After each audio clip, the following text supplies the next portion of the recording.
me pareció una persona encantadora, hasta que, tras haberme repetido durante muchísimos dólares que por mi culpa no dejaba de hacer aeróbicos, me anunció que las vacaciones navideñas no tardaban en empezar y que debía tener paciencia. Un error que el tiempo y sus aeróbicos se encargarían de solucionar después de las vacaciones. Eso sí, había hecho que solicitara mi visado a una oficina de correos, risas y aeróbicos en Puerto Rico, el pasado mes de octubre. Y como correos andaba bastante mal, habían tardado muchísimo en contestar que ellos no eran el Departamento de Estado norteamericano. El error, pues, acababa de descubrirse y, aunque era de responsabilidad compartida con correos, la señora Fuertes me dijo que ella asumiría toditica la respo y también los aeróbicos que los futuros trámites requirieran. No bien terminaran las vacaciones, claro está, y que ya vería yo cómo muy pronto tendríamos el placer de conocernos en la penumbra vaga de la lejana alcoba. Palabras estas de pasillo ecuatoriano, con las que solía referirse a su oficina, según pude comprobar tiempo después, al llegar a aquel despacho de persianas siempre cerradas, de luces casi siempre apagadas, de señoras fuertes a cada rato en la cafetería, de escritorio con muchas más flores, fotografías y souvenirs que papeles y documentos, y con aquel sillón hamaca desde el cual, muy de vez en cuando, la señora Fuertes les anunciaba a sus víctimas los errores de responsabilidad compartida y aeróbica que acababa de cometer. En Madrid, ciudad en la que habría de permanecer cerca de 2 meses más, traté de ser todo lo encantador que la señora Fuertes había sido conmigo, hasta el momento en que empezó a compartir errores. Motivo por el cual le dije que aquel pasillo de la penumbra vaga y la lejana alcoba se lo había oído ya cantar 1000 veces a Julio Jaramillo. En la penumbra también vaga y lejana de mi adolescencia, y la flor de la canela, peruanas ambas, señora Fuertes. Preciso instante este en que ella me interrumpió para anunciarme que, aunque aún era muy pronto para saber con quién debía compartirlo, un error en la solicitud de mi visado aseguraba que yo era irlandés y que ahoritica acababa de darse cuenta. Si no me dice usted lo de la flor de la canela, señor Bryce Echenique, ¿querrá decir eso que usted tendrá que intensificar sus aeróbicos? Le dije ya algo adrenalino. Deje usted que pasen las vacaciones y ya le iré contando cómo será mi vida ahora que es usted irlandés, señor Bryce Echenique. Feliz Navidad y próspero Año Nuevo, señora Fuertes, le dije, deseándole además que lo compartiera todo con los suyos. Mi historia telefónica con la señora Fuertes, paradigma de burócrata que abunda y domina en una universidad donde encontré excelentes maestros y alumnos, se prolongó hasta bien entrado el mes de febrero. Pero voy a resumirla porque mucho me apenaría entristecer a alguno de los excelentes amigos que dejé en Puerto Rico, cada uno el mejor, por lo que a cada uno de ellos van dedicadas estas páginas de un hombre que, por preguntón e investigador, arruinó sus sueños de convertirse en el Stendhal de la menor de las Antillas Mayores, de convertirla en el territorio de su pasión, de inventar lugares que jamás conoció y de inventarse una vida en la cual, cambiándose hasta 100 veces de seudónimo, solo él creyó. Baste pues con decir que la señora Fuertes me mantuvo en Madrid hasta un mes después de que empezaran las clases, compartiendo la responsabilidad con el Departamento de Estado norteamericano, que no se había dignado comunicárselo a nadie. Pidió una visa J1 y, cuando la obtuvo, por fin, sabe Dios cómo se enteró de que, según una nueva disposición de responsabilidad compartida, Hacía ya un tiempo que todo profesor visitante que no fuera norteamericano requería una visa H1. Fue tal mi colerón telefónico que la señora Fuertes optó por dividir la audición de mis gritos entre 3 personas: el tramitador de visas de la universidad, su ayudante en estos trámites y ella misma. A todo esto, las clases habían empezado ya y yo continuaba entre la J y la H. ¿Cuánto calculan ustedes que va a demorar todavía este asunto? Porque, la verdad, yo no sé si mi viaje vale ya la pena. Yo me voy a Washington y lo arreglo todo en una semana, me dijo el tramitador, pasándole la posta a su ayudante. El señor tramitador se equivoca, señor. Esto se arregla en Vermont, más rápido que en Puerto Rico. Esto ya no se arregla en Washington. Déjeme usted ir a Vermont y en 2 semanas tendrá su visado. Señor Bryce, un instantico, que aquí la señora Fuertes está haciendo aeróbicos por decirle a usted algo. La escucho, señora Fuertes. De parte del señor rector, señor Bryce Echenique, la máxima solidaridad con sus problemas y la mayor preocupación, aunque por aquí parece que va a haber huelga y eso lo tiene ocupadísimo. Por lo demás, su visa está al caer. Créame usted que en 3 semanas está todo arreglado. Señora Fuertes, le dije, sin pecar de preguntón, yo quisiera saber por qué cada uno de ustedes me ha dado un plazo distinto para que se arregle lo del visado. 1, 2 y 3 semanas. Ah, señor Bryce, no se preocupe.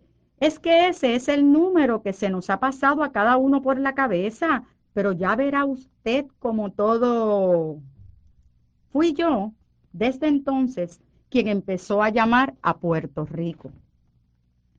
Había calculado ya que llegaría con 1 mes de atraso, como en efecto ocurrió, y deseaba encontrar una solución que asegurara el buen resultado final de mi trabajo con los alumnos. Me comuniqué con las respectivas autoridades académicas. Envié por fax la bibliografía que iba a utilizar en mis 2 cursos y añadí toda la información posible sobre su contenido para que los estudiantes fueran avanzando en sus lecturas. Y, en cuanto al horario, se llegó a un acuerdo para ampliar cada clase en media hora y recuperar así el tiempo perdido a lo largo del semestre. Me llegaron por fin la visa y los billetes, pero resultó que el Banco Español que había financiado el viaje de ida y vuelta descartó el vuelo directo de Iberia y me mandó más barato de Madrid a Nueva York, a cambiar de vuelo y compañía para llegar de esta ciudad a San Juan de Puerto Rico, Isla del Encanto. A Nueva York llegué con un atraso de 3 horas y, aunque mi vuelo a San Juan había partido ya de otro terminal aéreo, yo recuerdo que esa noche llegué a San Juan como Stendhal llegó a Sicilia, muy puntualmente, pero profundamente dormido y sin comer. Me esperaba un chofer llamado Junior Rodríguez, que estaba a mis órdenes y que tenía órdenes de trasladarme en el término de la distancia hasta la casa en que iba a vivir. Después debía descansar porque los viajes cansan y porque él tenía que descansar también.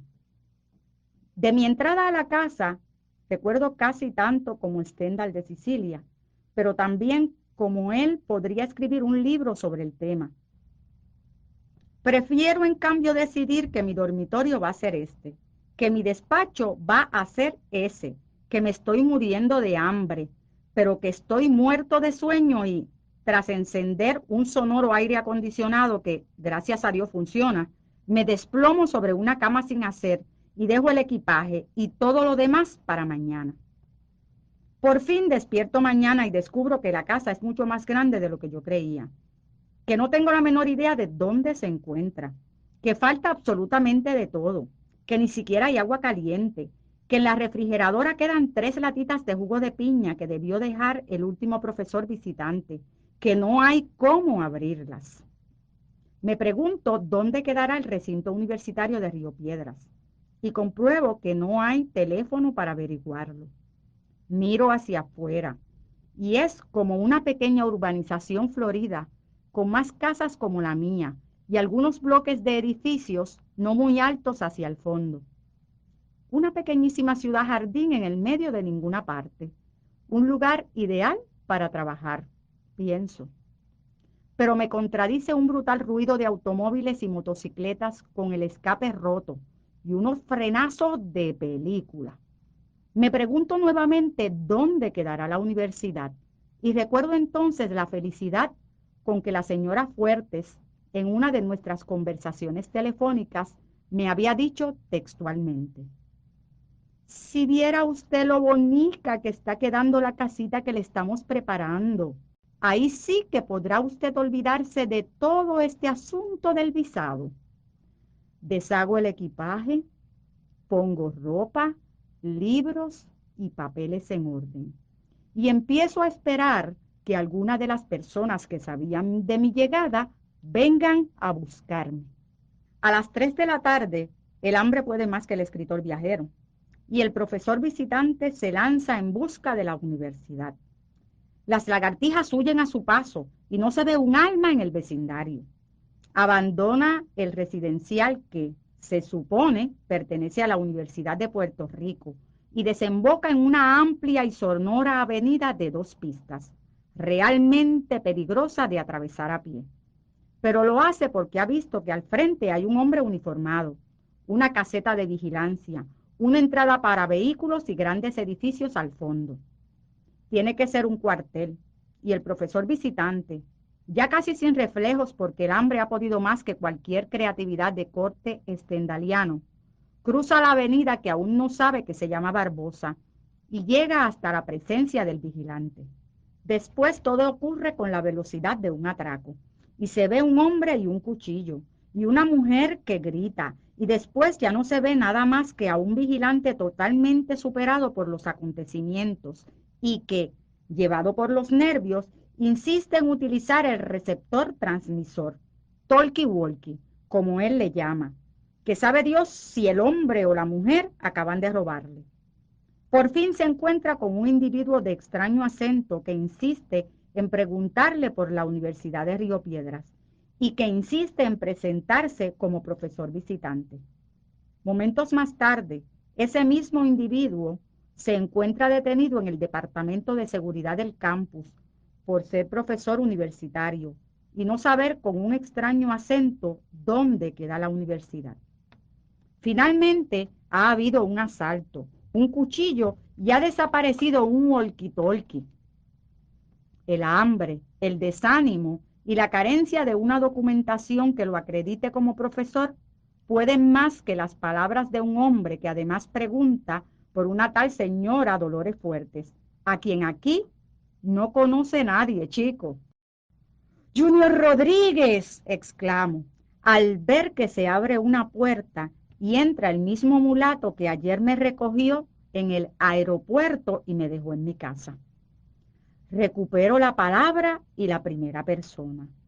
Junior da fe de que yo soy yo, y el vigilante que acaba de detenerme hace un momento me cuenta su vida y milagros, mientras avisan al rectorado que ha llegado el profesor visitante que tanto se esperaba y que ahora mismo me manda para allá con el chofer Junior, el padre del poeta, sí, ese mismo cuyo hijo por fin logró matricularse en la universidad y aprovecha, oye Junior, para explicarle bien al profesor quién es tu hijo y a ver si le da un empujoncito y que el muchacho le dé sus poemas, además, para que aquí el profesor emita un juicio de mucho valor.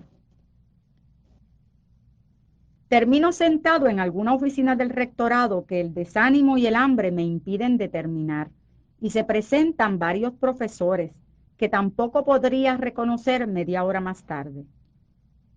Confieso que me muero de hambre, y el decano me comenta, en un muy cortés afán de ponerme al día sobre los usos y costumbres de Puerto Rico, que aquí ya se almorzó hace horas, lo cual, por supuesto, no impide que los gallitos esté abierto, pero como usted se va a perder, Acompáñelo usted, profesor Salcedo.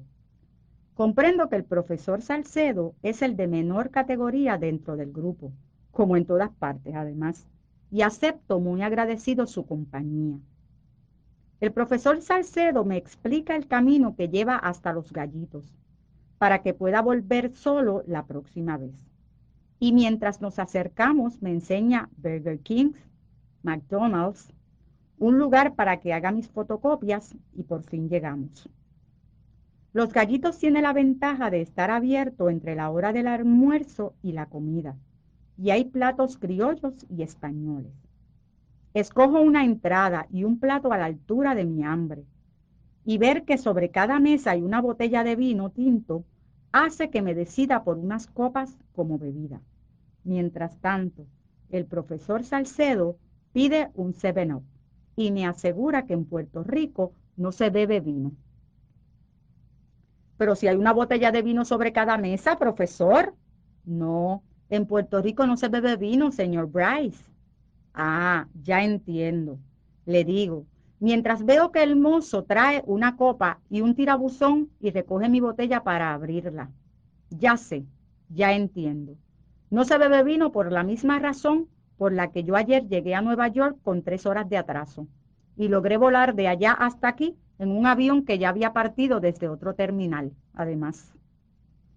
El simpático profesor Salcedo sonrió como quien ha empezado a entender algo, por fin, y yo sentí una mezcla de alegría y de serenidad, no desprovistas de un toque de encantamiento que me hizo sentir que la comida estaba realmente maravillosa. 11 días después, la historia de mi llegada a Puerto Rico me había granjeado muchas amistades y simpatías, dentro y fuera de la universidad, y entre unos y otros me habían ayudado a comprar todo lo que necesitaba para la casa, desde sábanas y toallas, platos, ollas y sartenes, hasta un interminable etcétera, en el que no faltaba ni el cubo de la basura. 25 personas, por lo menos, se interesaron porque sin movilidad y sin teléfono estaba aislado en una zona de alta peligrosidad además. Pero fue el extraordinario amigo y escritor Luis Rafael Sánchez quien utilizó todo el realismo mágico que hay en su simpatía para que me instalaran el teléfono más rápido de la historia de Puerto Rico. Por fin estaba instalado yo también, y hasta con una asistenta que venía a limpiar un poco la casa cada semana. Me la envió una vecina que trabajaba en la universidad, y cuando le dije que me apellidaba Bryce, me respondió que no hablaba inglés y jamás volvió a dirigirme la palabra. Estando pues por fin instalado y habiéndose cumplido el 11º día de mi llegada, una encantadora maestra que se llamaba Carmen Vázquez se presentó con 4 cajas muy grandes en las que estaba escrita la dirección de mi casa con gran plumón rojo. En cada caja se detallaba su contenido, además, y como ya empezaba a acostumbrarme, no me sorprendió que el contenido fueran todos los enseres que yo acababa de terminar de comprar. Habían aparecido en el Decanato de Humanidades, si mal no recuerdo, y el origen de toda la confusión se hallaba en que la señora Fuertes había delegado su entrega en la funcionaria tal, esta en tal otra, y así sucesivamente, hasta caer en el olvido en que Carmen Vázquez las había encontrado. Carmen tuvo la generosa idea de pedirme que buscara las facturas de todo lo que había comprado, para luego iniciar un trámite que desembocara en un reembolso que a todas luces me merecía. Me entró un miedo tan espantoso que me negué a aceptar su oferta y le expliqué que prefería guardar todas mis energías y toda mi paciencia para resolver el problema que había surgido con mi horario de clases. Era un problema grave, que debió estar ya resuelto cuando llegué con un mes de atraso y que debía afrontar con antiburocrático coraje. Además, mis alumnos esperaban una pronta solución y parte de mi reputación como profesor cumplido y empeñoso estaba en juego. Me juré que iniciaría la batalla a primera hora, la mañana siguiente. Y no bien se fue Carmen Vázquez, me enfrasqué en la lectura de un folleto que alguien había dejado en mi buzón. Lo que debe usted saber acerca del trastorno del pánico. ¿Con qué derecho? Tras haber arreglado desde España que recuperaría el mes perdido, agregándole media hora a cada una de mis clases, de lunes a viernes, ¿se había dispuesto que lo hiciera trabajando también los sábados por la mañana? Se alegaba que faltaban aulas, pero los alumnos alegaban a su vez que ya tenían sus sábados ocupados en tareas extraordinarias. Se me explicó que los alumnos eran sumamente caprichosos y que hacían huelgas hasta para exigir más espacio en las zonas de estacionamiento de automóviles, lo cual parece que era cierto. Y en todo caso me hizo sentir temor al pánico, temblores, sensación de irrealidad y miedo a perder el control, de morirme o de enloquecer en Puerto Rico. En fin, un verdadero trastorno de pánico, o casi, que empezó a acrecentarse instantes después, cuando se me dijo que, para obtener el aula los días sábados, debía elevar un pedido a la autoridad pertinente, con el objeto de que se me entregara la correspondiente llave, ya que los sábados las salas de clase estaban cerradas. La llave anduvo perdida un par de semanas, porque alguien se la había delegado a alguien, y ese alguien había viajado a Nueva York sin delegársela a nadie, y cuando por fin llegó desde Manhattan hasta mis manos, descubrí que los sábados había clase y que, según me explicó un vigilante, todas las puertas de todas las aulas permanecían herméticamente abiertas. Más de un inolvidable colega puso el grito en el cielo al ver que al profesor visitante se le hacía dictar clases 6 días a la semana, y el rector intervino en mi favor. Con inusitada rapidez aparecieron 2 aulas disponibles en la biblioteca central, y en ellas podría dar media hora más de clases de lunes a viernes, poniéndole de esta manera punto final al problema de los sábados. Era ya mi tercera semana en la universidad y mis alumnos me conocían de sobra, pero cuando los convoqué para dictar la primera clase en la biblioteca y aparecimos puntualmente, nuestra sorpresa fue mayúscula. Nos esperaba la autoridad más pertinente de la universidad, solemnemente rodeada por otras autoridades poco o nada pertinentes. El acto tenía por objeto presentarles a los alumnos al profesor visitante Bryce Echenique, escritor peruano que no necesitaba mayor presentación, pero que era un honor tener entre nosotros, sobre todo ahora que se anuncia un alta en el precio de la matrícula. Un alumno se puso en pie y, rompiendo el protocolo con cara de huelguista, les lanzó la siguiente muy pertinente pregunta. Al cabo de 3 semanas, ¿no sería mejor que el profesor Bryce los presentara a ustedes? Juan Ramón Jiménez, Pedro Salinas, el maestro peruano Luis Alberto Sánchez, exclamó la autoridad más pertinente, agregando, ellos y cuántos hombres ilustres más encontraron su hogar en esta alma mater, en esta tierra de asilo. Pero eso fue antes de que nosotros naciéramos, lo interrumpió un delegado estudiantil. Juan Goytisolo, en cambio, estuvo 20 veces a punto de largarse cuando vino de profesor visitante. Y además parece que al final se fue sin que le pagaran todavía. Y el profesor Noé Hittrick escribió pestes contra esta universidad tras su visita. ¿Y no recuerda usted el artículo del profesor Díaz Plaja en que le llamó a esta isla la bien pagada? Independentista. ¿Es usted un independentista, alumno? Alumno Juan Gómez, para servirlo a usted y rogarle que le permita al profesor Bryce empezar su clase de una vez por todas. Hubo huelgas y más de un día de paro estudiantil en que el campus estuvo cerrado y muy vigilado. Pero, por mayoría absoluta, mis alumnos votaron por venir a mi casa para que les dictara clases ahí. Me sentí Juan Ramón Jiménez y hasta los traté de discípulos y solía empezar mis clases diciéndoles, como decíamos ayer, en vista de que eran diarias. Los aprobé a todos y las altas calificaciones que les puse correspondieron a la alta calidad de los trabajos que me presentaron. Rosemary y su esposo organizaron una comida de despedida, días antes de mi partida. Ana María vino a buscarme en su automóvil para que no me perdiera una vez más, e Hipólito nos acompañó en el trayecto. Juanita lloró porque su papá la trajo y se la llevó muy temprano.